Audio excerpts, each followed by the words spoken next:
Hello. In this video I'm going to talk about the best G-spot stimulation techniques. How exactly you do that depends on how you're wired, and you can only figure that out through trial and error. Here, I'll give you some basic techniques that work for various women.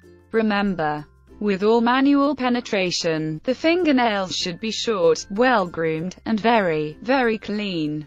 I also recommend latex or polyurethane gloves.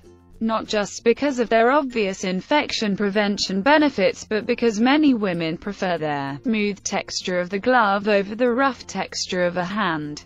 If you can't get used to the idea of a rubber glove during sex, that's fine. But don't knock it before you try it. You might be surprised how good it feels. The pressure technique. You might find that the best stimulation for you is just steady, direct pressure. Start with a high level of arousal generated by clitoral stimulation. Use a little lube around the mouth of the vagina if you like, and insert a finger or object about 2 inches into the vagina and press up against that front wall of the vagina. Just press and hold. The come here technique.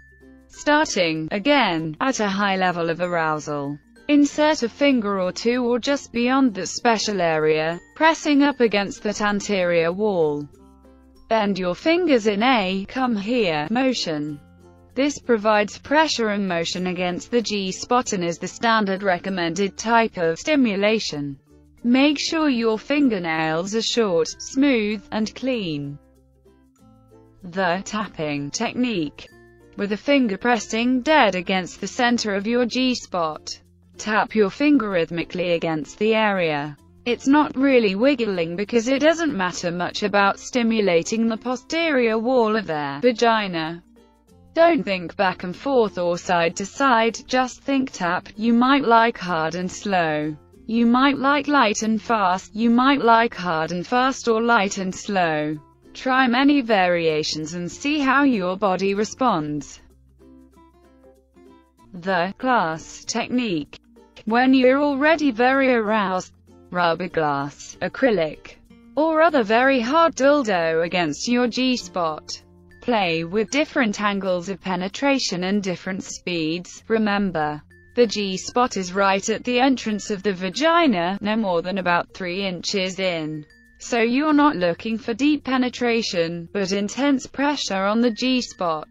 Your body may like very small, slow movements over the surface of the G-spot, or it might like very fast movement. Different women need different kinds of stimulation, so try a variety of things to learn what your body likes. The buzz technique. Using a penetration-style vibrator, tilt the shaft so it angles up towards your abdomen as you insert it. The vibrator will buzz directly in contact with the G-spot.